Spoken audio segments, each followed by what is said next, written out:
안녕하세요. 한양대학교 병원에서 간암 간이식을 담당하고 있는 외과 최동호 교수입니다. 한양대학교 병원에서 같은 질환을 담당하고 있는 외과 김경식 교수입니다. 간암은 초기 증상이 거의 없는 질환이기 때문에 질환의 진행 정도에 따라 환자에게 맞는 치료 방법을 진행하는 것이 중요한데요. 오늘은 한양대학교 병원 최동호 교수님과 함께 간암 수술에 대해 이야기 나눠보도록 하겠습니다.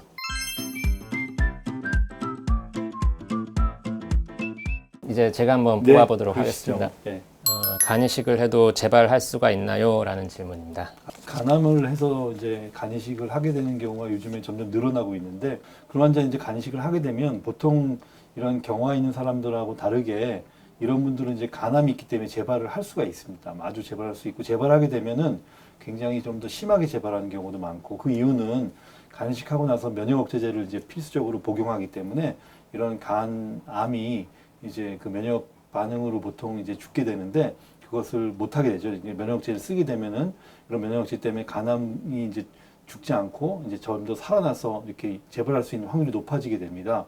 그래서 이제 그런 거를 좀 줄이기 위해서는 간암 수술하기 전에 이제 병기, 그러니까 이식하기 전에 병기를 좀 확인을 해서 병기 기준이 낮은 간암에서 간이식을 해야 되죠. 그걸 이제 밀란 이식 평가라 그러는데, 보통 이제 5cm 이하의 암이 하나 있거나, 그 다음에 3cm 이하의 암이 3개 이하인 경우에 간이식을 했을 때, 또 이제 물론 간 외에 암이 없거나 혈관 침입이 없어야 되겠죠. 네. 그런 경우에 이제 간이식을 했을 때 예후가 좋다고 돼 있고요.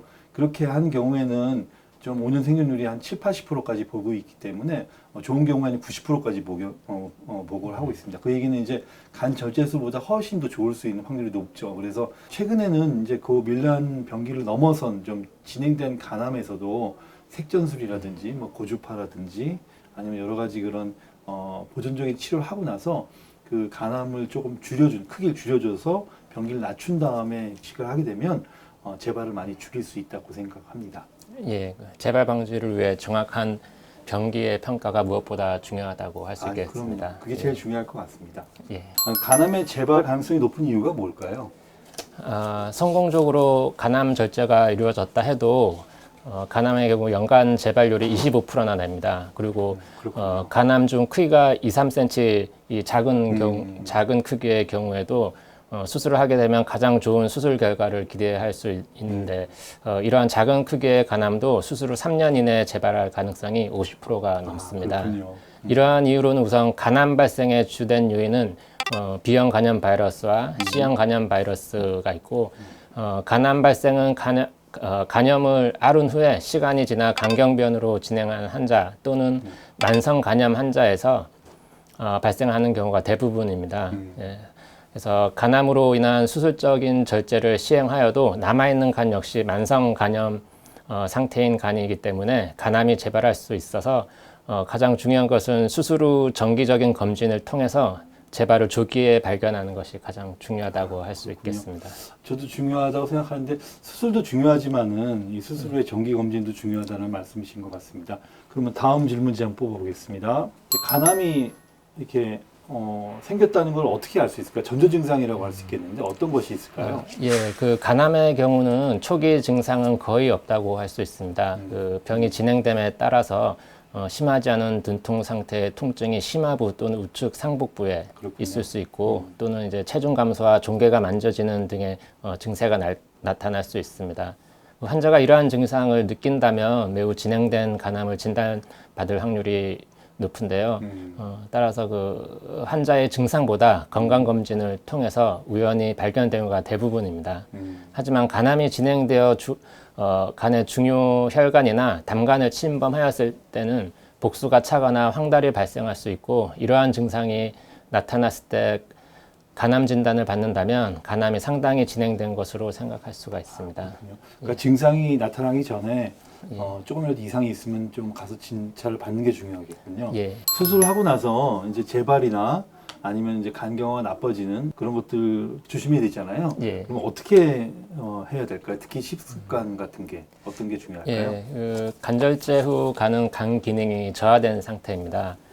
또한 간암 환자의 경우 B형 및 C형 간염과 지방간, 알코올성 간염인 상태가 많아서 정상간인 환자의 관절제 환자보다 간 기능 저하가 큰 상태입니다. 따라서 간 기능의 회복을 위한 필수적인 영양 섭취가 무엇보다 필요하고 또한 무엇보다도 금주 금연이 가장 중요하다고 할 수 있겠습니다. 또한 건강에 좋다는 이유로 달인물이나 엑기스, 건강 보조식품 등을 섭취하는 경우가 있는데 확인되지 않은 식품을 섭취했을 경우 간손상을 유발할 수 있어서 각별히 주의해야 됩니다. 그 환자분들이 이제 어떤 식품이 좋냐고 계속 물어보시잖아요. 근데 이제 그게 좋은지 나쁜지 참 알 수가 없고, 근데 이제 무조건 많이 드신 분들은 나중에 어떻게 그것 때문에 좀 문제가 많이 되는 게 있어서 그것이 오히려 식품이 이제 간손상을 유발할 수 있다는 그런 얘기인 것 같아요. 예. 그래서 뭐 특별히 좋게 이렇게 추천하실 만한 그런 음식이나 그런 건 없을까요? 항상 이렇게 외래에서 환자분들이 여쭤보면 그냥 드시던 대로 드시라고 말씀을 그렇죠. 드리거든요. 네. 일반적으로 우리가 어렸을 때부터 먹어왔던 그럼 그렇게 되면 예. 술 많이 먹는 사람은 계속 술을 드실 거 아니에요? 그건 이제 미리 먼저 술 금주를 하라고 말씀을 드리죠. 예. 그러니까 금주나 아니면 이제 그런 금연은 해야 되고 그 외에 나머지 음식들은 기존에 드시던 대로 그대로 드시는 게 제일 좋겠다. 특히 이제 달인물 같은 경우에 뭔지 모르잖아요. 장복으로 계속 드시는 분들이 있거든요. 맞습니다. 이상이 없는 줄 알고 또 그런 경우에 이제 또 그 간 손상을 입어서 맞습니다. 간 이식까지 가는 경우도 있으니까 맞습니다. 절대 알려지지 않은 그런 식품들은 섭취하면 안 될 것 같습니다. 네, 알겠습니다. 다양한 건강 정보가 가득한 영상은 한양대학교 병원 유튜브 채널에서 만날 수 있으니 많은 관심 부탁드립니다. 감사합니다.